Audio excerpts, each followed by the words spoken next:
Nowadays, we hear so much buzz about China in the film industry. You're probably tired of hearing me ask questions about China in class. Well, the truth is, in terms of box office, China is the fastest growing and soon to be biggest market in the world. Last year, an average of 14.7 cinema screens were built in China every day. Since our group topic is feature film financing international, we would like to focus on this increasingly significant market, China. We interviewed some high-level industry professionals to discuss the topic with us. Let's start from Hollywood's interest in China. I do think that Hollywood is becoming more and more interested in getting financing from China and working with companies in China to create properties that resonate in China, in the US, around the globe, everywhere. I get, at this point, about 2 or 3 calls a week from people that think they have financing from China. You know, I should say I've been doing this for 15 years now, so it's really only in the last 2 years that I've been getting these kinds of calls. I believe it is the American studios who are the lead in acquiring financing from the Chinese market. Hollywood has always been a place that has looked for outside funding for a lot of different reasons, but it hasn't been a place where there was a territory that could really match the size and scope of the U.S. market until today. It's happened on a much more regular basis over the last, I'd say, year and a half, with at least 50% of our titles having some component of Chinese distribution in it. What do Chinese companies look for when they invest? So we were involved with the Lionsgate Hunan Broadcasting deal with Huayu Brothers STX.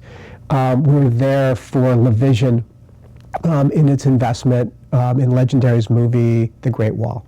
We're there for Bona in its investment in the picture with Studio 8 and Sony. I think each company looks for something that's unique to their own strategy. So you can look at Hunan Broadcasting and its subsidiary TIK doing their deal with Lionsgate.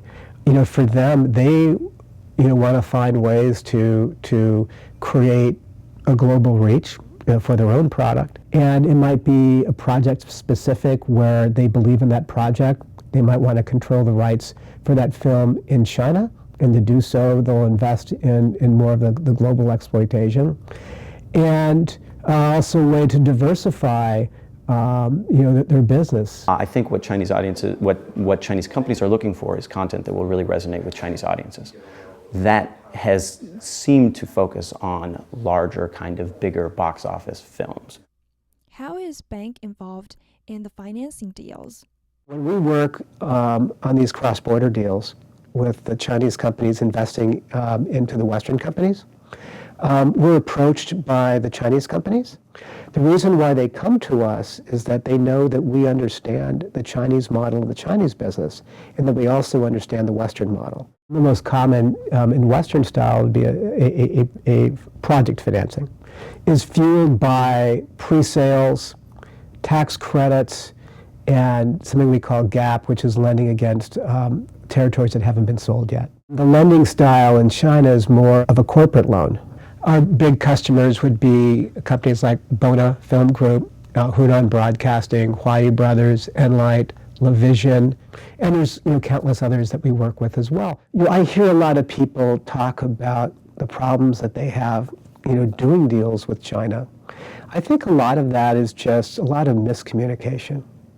So one of the things that we did early on when we first started doing direct business in China with China's companies is try to create the language to always be in Mandarin. So by switching language to Mandarin, I feel that we eliminate a lot of the potentials for miscommunication. In terms of the obstacles, what else?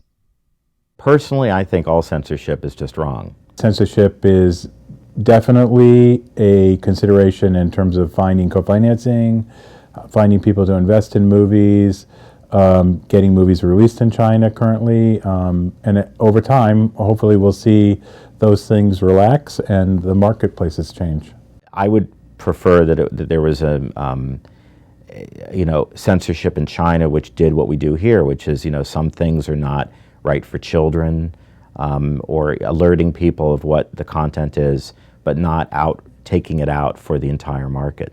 My belief is that anybody outside of China who wants to work in China, respect the rules that exist.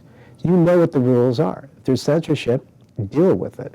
It's pretty obvious, what films, work in China and what films get greenlit and what films get approval from the government to be released. Work from that perspective. So I think when Westerners are truly wanting to collaborate with a Chinese company on a Chinese project, well, that's not an issue.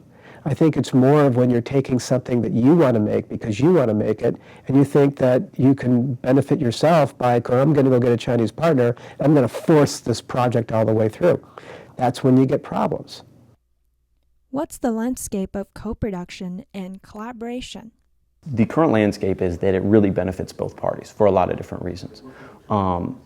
When Hollywood companies succeed in getting a co-production, they get to share a bigger piece of the Chinese box office. I think short term it's looking for financing for our movies, and I think long term the strategy is absolutely to create viable co-productions with the Chinese markets. Co-productions that would go both ways. Most people from the West, they view China as that extra territory to create return for themselves or for their movie, more so than about collaboration. And when I hear a lot of Westerners talk about the concept of collaboration, it's still basically finding an investor for their film, less than saying, hey, let's understand the Chinese market. Maybe we should make movies just for China. Sony, through D.D. Nickerson, has made, I think, some terrific investments in big movies in China. And so that shows me that, hey, we're making an investment into local content, in China, since that's very popular, right?